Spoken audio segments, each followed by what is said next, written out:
Students, how are you all. आज के video में हम सीखेंगे संयुक्त अक्षर। ठीक है बच्चों, ध्यान से देखेंगे। तो हम शुरू करते हैं। छ से क्या होता है? क्षत्रिय। क्षत्रिय कौन होते हैं? जो युद्ध के मैदान में लड़ने के लिए जाते हैं, अपने देश की रक्षा के लिए, अपने राज्य की रक्षा के लिए। और त्र क्या होता है? त्र से त्रिशूल। त्रिशूल देखा है आपने बच्चों? त्रिशूल, अगर आप मंदिर जाते हो तो माता के मंदिर में तो उनके हाथ में त्रिशूल होता है। ठीक है बच्चों, आ रहा है समझ में? अब है ज्ञ से क्या होता है? ज्ञ से ज्ञानी, जिन्हें बहुत बातों का, बहुत चीज़ों का ज्ञान होता है, विद्वान होते हैं वो।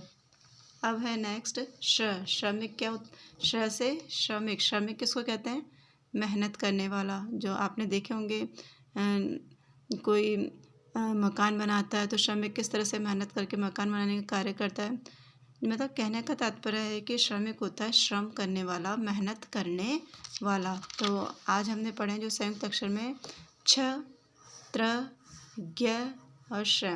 तो आपको आज ये संयुक्त अक्षर बोलने का, पहचानने का और लिखने का भी अभ्यास करना है। ठीक है बच्चों, आ रहा है समझ में आपको? अब हम छ लिखने का अभ्यास करेंगे। तो बच्चों सबसे पहले हमें क्या करना है? सबसे पहले ऊपर लाइन ड्रॉ करनी है, देन स्टैंडिंग लाइन। जो हमने ऊपर लाइन ड्रॉ की है वहाँ ऊपर से लेके नीचे तक की जो लाइन है उसे बनाते हुए इसको टच करना है। ठीक है बच्चों, अब हम क्या करेंगे? इस तरह से उसको यूँ टर्न करते हुए यूँ नीचे लाएंगे और इस लाइन से टच कर देंगे। ठीक है बच्चों, आ रहा है समझ में? तो आपको इस तरह से छ से क्षत्रिय लिखने का अभ्यास करना है। तो बच्चों हमें छ से क्षत्रिय बनाते समय कई बातों का ध्यान रखना है। ना तो हमें छ से क्षत्रिय बिल्कुल स्मॉल बनाना है कि वो बिल्कुल टच हो जाए, ठीक है, और ना ही हमें इतना बड़ा बनाना है कि वो नीचे तक आए।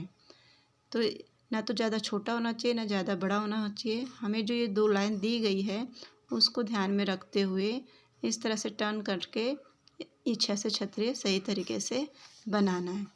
ठीक है बच्चों, समझ में आ रहा है? अब हम बनाएंगे त्र से त्रिशूल। सबसे पहले हमने ऊपर लाइन ड्रॉ की, देन स्टैंडिंग लाइन। ठीक है, अब हम इस तरह से इसको न्यू बनाएंगे। इस एक का माउथ इस तरफ और एक का माउथ इस तरफ, ये त्र। तो क्या बन गया? त्र से त्रिशूल। त्र से त्रिशूल बनाते समय भी हमें यही बातों का ध्यान रखना है कि ना तो ये ज़्यादा स्मॉल बनाना है बिल्कुल कि ये लाइन से टच ही ना हो, तो ये रॉन्ग हो जाएगा। ना हमें ज़्यादा बड़ा बनाना है जो लाइन से बाहर आए, तो ये भी रॉन्ग हो जाएगा। लेकिन त्र से त्रिशूल बनाते समय हमें लाइनों का ध्यान रखते हुए इस तरह से सही तरीके से त्र से त्रिशूल बनाने की कोशिश करनी है। अब हम बनाएंगे ज्ञ से ज्ञानी। तो हम ज्ञ से ज्ञानी बनाने के लिए सबसे पहले ऊपर लाइन ड्रॉ की, देन स्टैंडिंग लाइन, जो लाइन से लाइन टू लाइन मैच करने के बाद एक स्मॉल लाइन ड्रॉ करनी है। फिर इसको इस तरह से टर्न करने के बाद इसको नीचे की तरफ बनाना है।